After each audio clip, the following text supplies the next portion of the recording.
ale untuk majuan alcohol chemical properties kan sesuatu sama kelas selama property pakatan zera majuan ale alcohol property unique kan dia ethanol ni example kan dah single bond tadi orang teori strong sigma bond ni soalnya hemi bond siap tu carbon kompati atau minang pati bond siapa asroma carbon dan oksigen uika oksigen dan halogen uika hemi bond breaking transit tu kelas selama bond break tuan H plus H acid ni tuna dia hemi bond breaking kan dia atau bond break tuan OH minus H always minus effects over a base in a basic property in the zone. So, a positive here C plus carbon catalyst over reactivity as a protein. Alcohol reactivity and alcohol pair.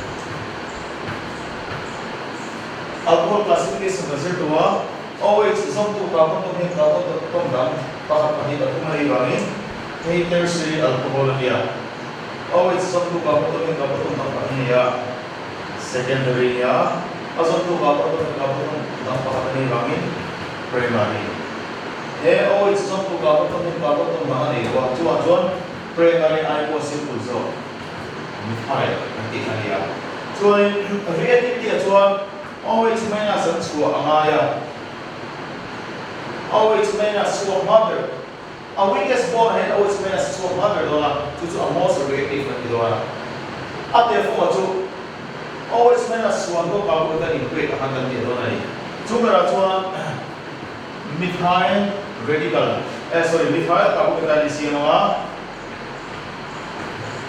chuan primary alcohol primary carbon is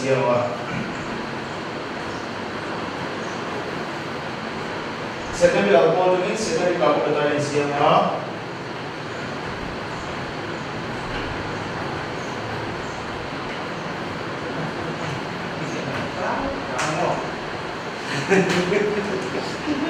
le tadi yang carbon catalyst kan dia neutral compound dan charge compound lo awak ni jual neutral compound ni akan so stable ni tu nak carbon catalyst nanti hi charge ni efek apa yang akan tahu unstable compound dia charge Kaya tamakan stability yang terjadi. Tuna yang tertiary carbon catalyst kan jual plus itu C hilan alkabut patung yang alkabut kan dia electron release kan dia. Carbon catalyst C plus sama dia electron minus apa dia. Cuma jual minus apa dia bangin nanti dah carbon catalyst plus tak dia suka. Secondary carbon catalyst dia electron release group ini ya primary ya electron release group methyl electron release group ani kedua cuma heta positive density sam berla atema dan temperature asal tu tertiary carbon catalyst there are three electron release groups electron release group inductive effect atau positive inductive effect electron release group is a weakest ani acak over polar ni amar tu emo apa yang kita minus apa yang kita plus dia dona kita dia minus expo kuma dia plus dia dia most stable apa yang dona apa yang dona kita dona cuma methyl primary secondary tertiary alcohol pada OH minus basic property dia OH minus and X what cik kan kita lihat apa kita stability hari ini dona methyl primary te atau OH minus and X wa ngat lo tu unstable tu au mai chuan secondary te tertiary te OH minus and X wa ngat tu stable tu au chuan X wa sa sa so cuma tu tertiary alcohol dia OH minus so pada secondary dia primary methyl so pada cuma chuan alcohol reactivity as well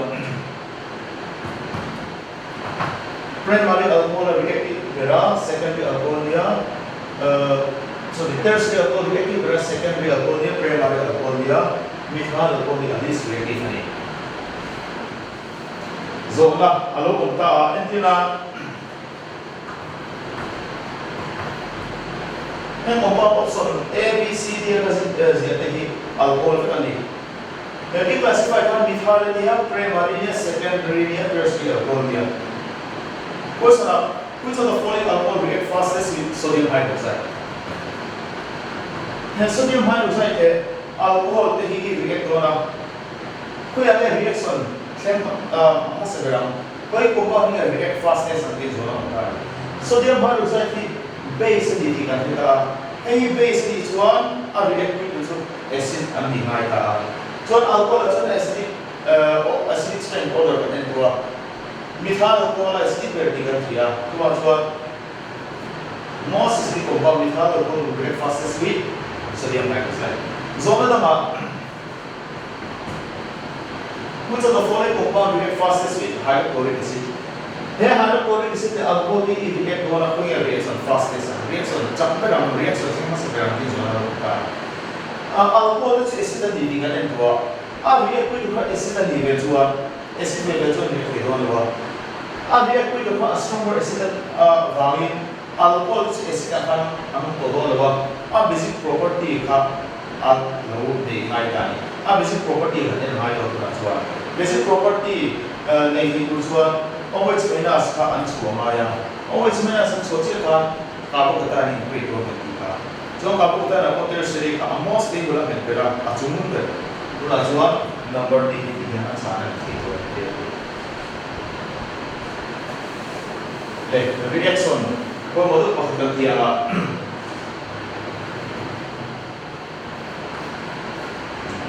Kata here organic compound yang functional group COOH acid group niya ini acid niya here organic compound yang functional group hydroxyl group alcoholic group ni OH niya alcohol reaction dehydration which what kita removal of water in the kasi itu acid reacts with base water so acid reacts with acid with alcohol alcohol reacts with alcohol and dehydration kenani dona here acid alcohol react dona dehydration water molecule achwa dona chuta water molecule choda chiti aum ni hetana here carboxylic acid kan OH chuak ta sila alcohol dona H achwa kan chuan reaction very much on react as a bond breaking umaya to a bond formation nai and bonding form chain react as a bond break or considered form dona here a bond break between hydroxyl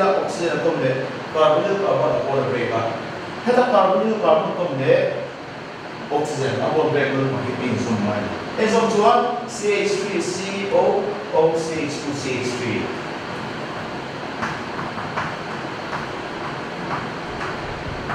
plus etilaya dehydration from apa water apa yana product HCl here product HCl hi RCOOR ethyl acetate or ethyl ethanoic acid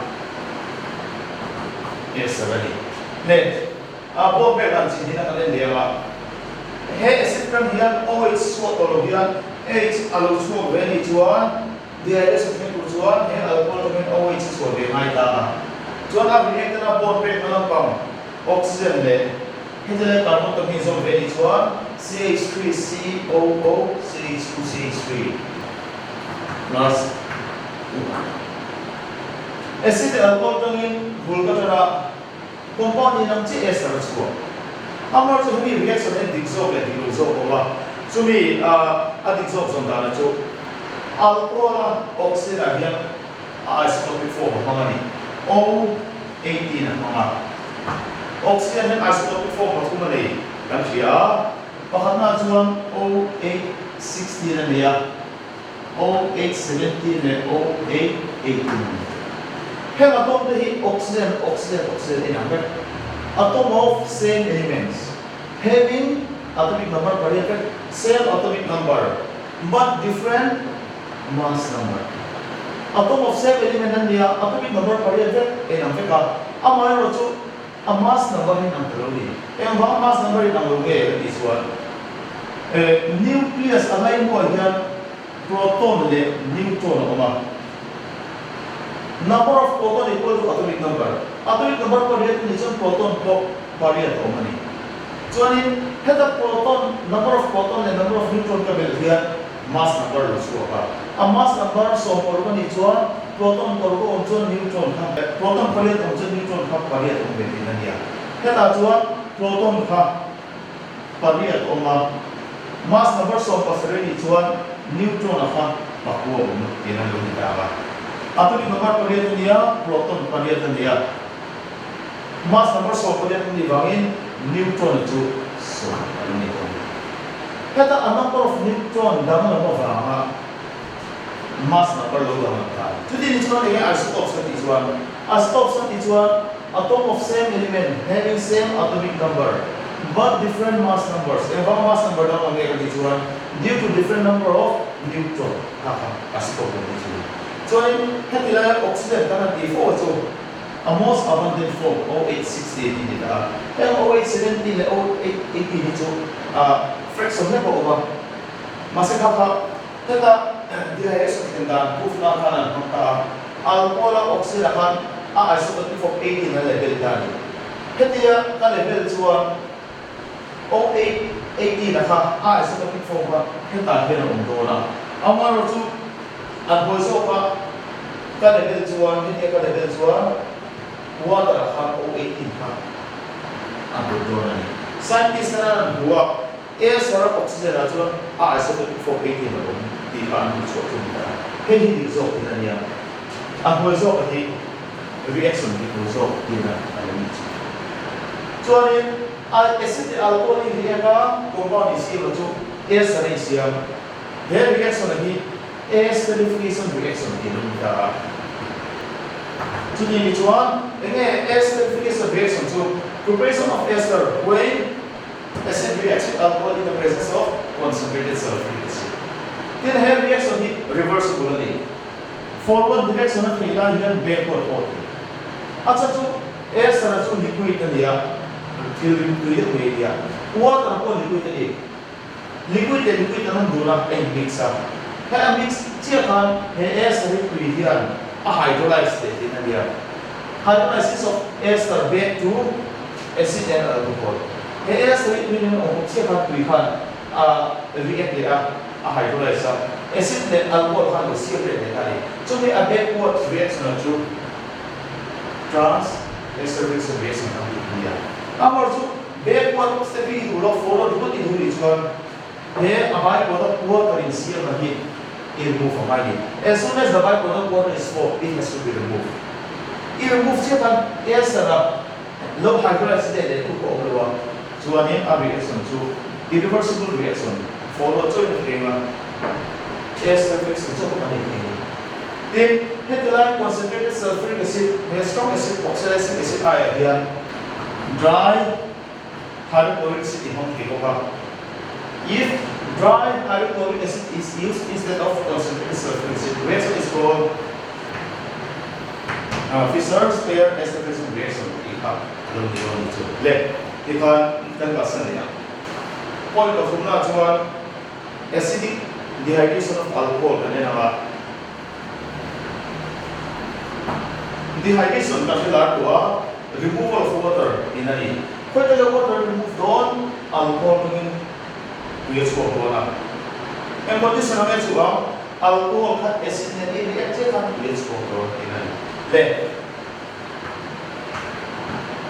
Ethanol acid agian strong acid sulfuric acid ka so temperature ko santa 443 Kelvin 170 degrees Celsius to 180 degrees Celsius.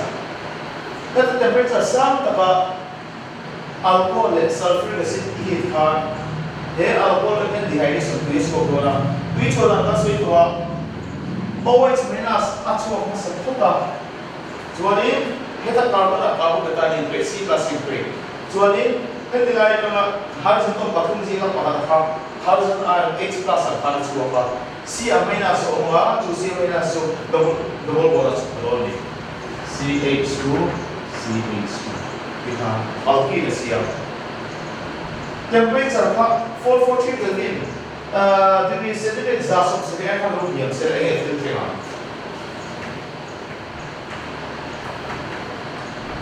Le, so ito kan degree zasok sa chin chuma na hitwa dehydration hai alcohol molecule ka hitwa ma alki na siya dora. Amar so temperature pa zasok sa ay dosam talwa zasok ni ta zasok sa ka alo ni zuan.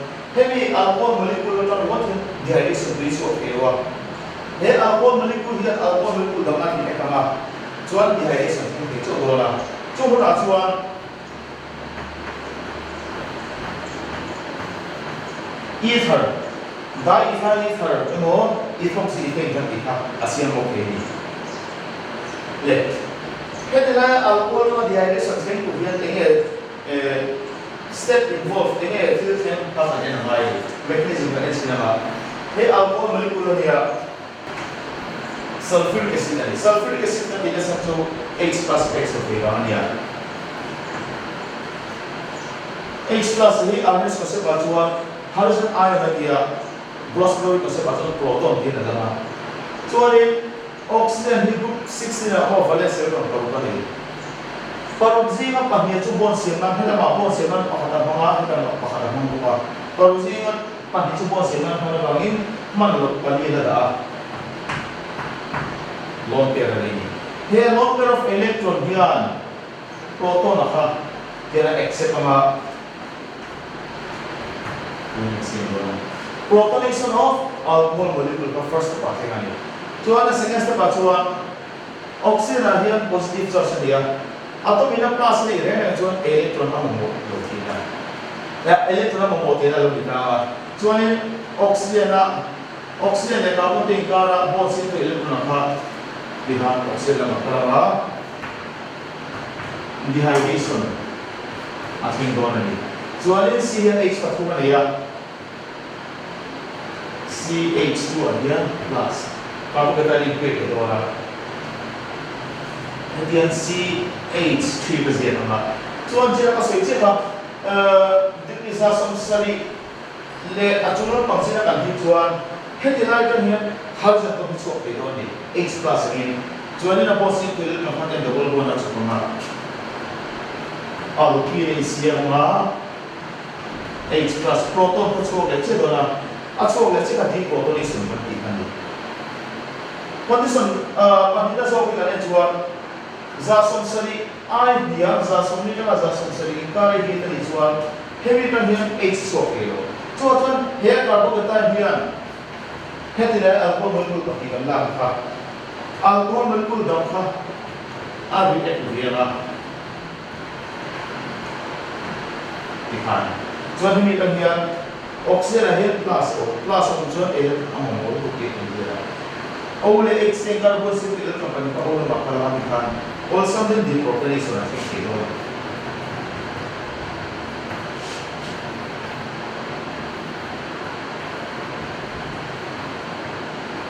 Ether siya doon.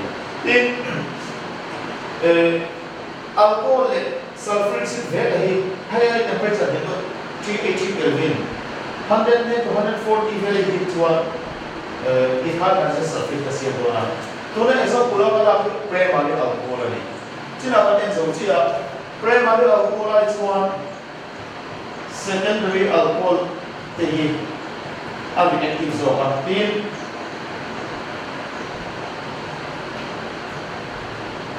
Tertiary alcohol are reactive zone. Nothing else is strength can do are reactive decay is one. There is a factor to each of always as well as H plus is what I always minus as well C plus how we got a way on a reactive decay. Primary as well 440 the disaster alkyl disaster alkyl molecular secondary as well that I will get my 442 Ohio, 373, 100 degree centigrade vela. There is a thing here, alkyl siya. Then there's is one reactive vela at so far 298 Kelvin. Room temperature 25 degree centigrade vela. Alkyl formation I think. Ito here.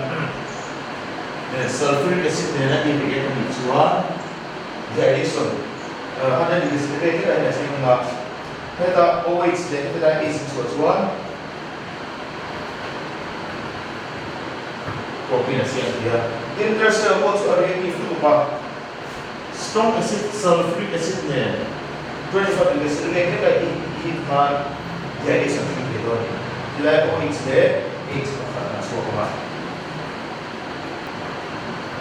25 propene CO2 ini deh poin dalam kali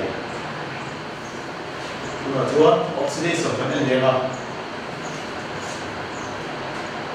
redox sama sih tua redox itu addition of H2 ani kan dia redox itu tuan reducing agent of high deh redox opposite itu oxidation ini ya redox addition of H2 ini tuan oxidation tuan removal of H2 di dia lah.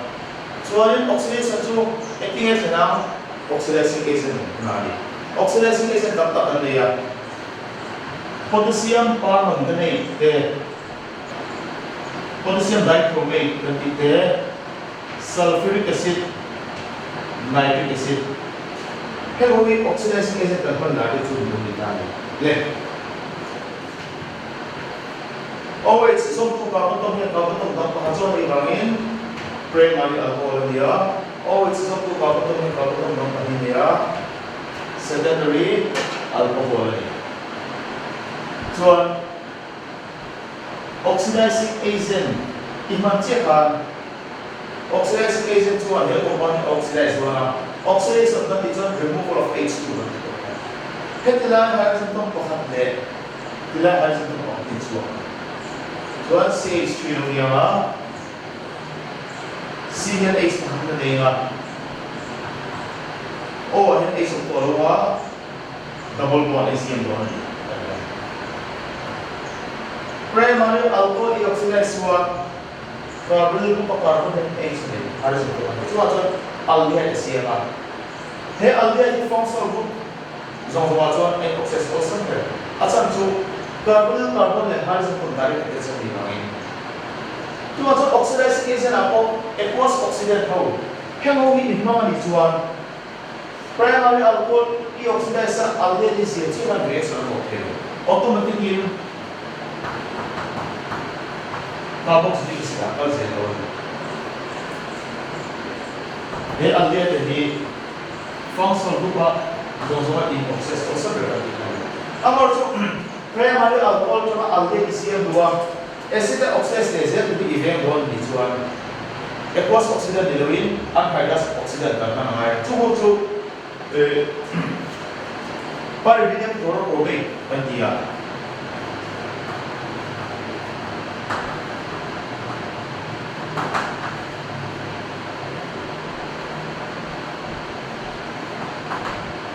pyridinium tu pyridinium ni bangin ya apa chloro pyridinium chlorobromate ni anhydrous oxidant ni aqueous oxidant tu hemoi mana dijual primary alcohol is first oxidized to aldehyde and then oxidized to acid jadi anhydrous oxidant PCC2 pyridinium chlorobromate dia. Oxidase agent yang dijual primary alcohol atau aldehyde oxidase sama. Jual ni acid ka oxidase agent tu apa? Alcohol mana fair alcohol tu. Deh, hey secondary alcohol dia. Potassium permanganate oxidizing agent dia. Oxidizing agent jual oxidation tu. Maksud itu oxidation tu removal of H2 dia kan dia. Hetila H remove dola CH3 kata CH ni dola CH3 itu ya dan dia cuman omit H ni dola ada yang belum oh kabel itu siapa hei kita orang belum kita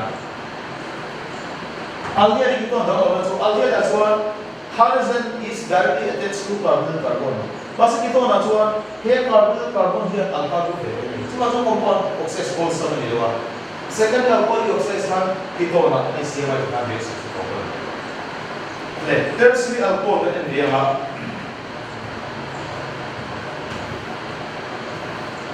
OH zone 2 C here. Alcohol C down pathuma ne chu achani tertiary alcohol. Oxidizing agent ba mai e oxidize dona. Oxidation so removal of H kubar dia. Headline H le alpha H remove ituma alpha H ne lo. Chu achon tertiary alcohol compound oxidation kubar. E oxidase dukka ni chon he oxidizing agent hi it is from here maya acidify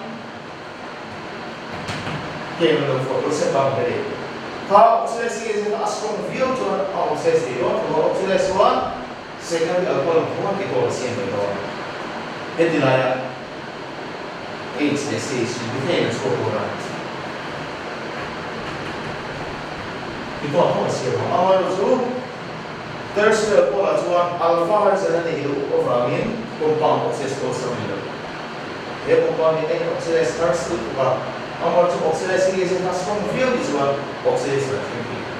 Le property pamana kali. Pamana as one dehydrogenation.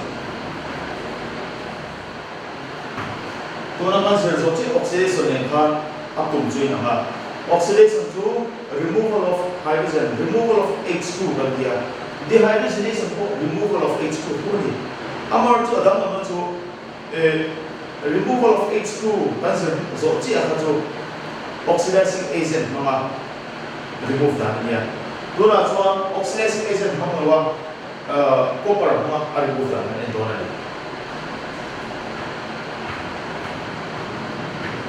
Ethyl alcohol primary alcohol dia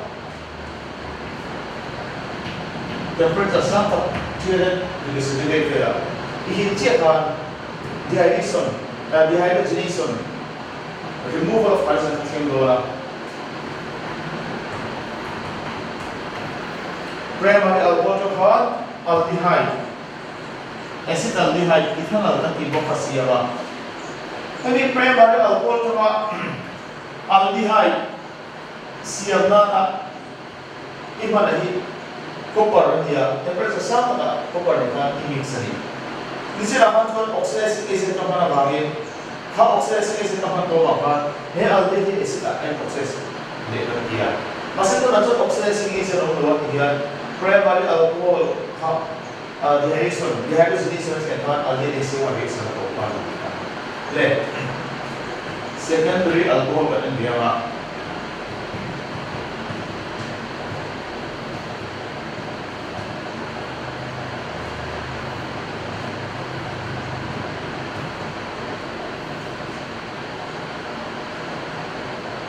with red copper at 573 Kelvin, 10 degrees centigrade in area.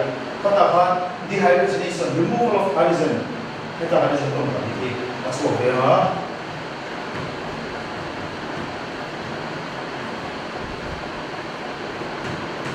Itu orang siapa orang ini? Tertiary alcohol kan yang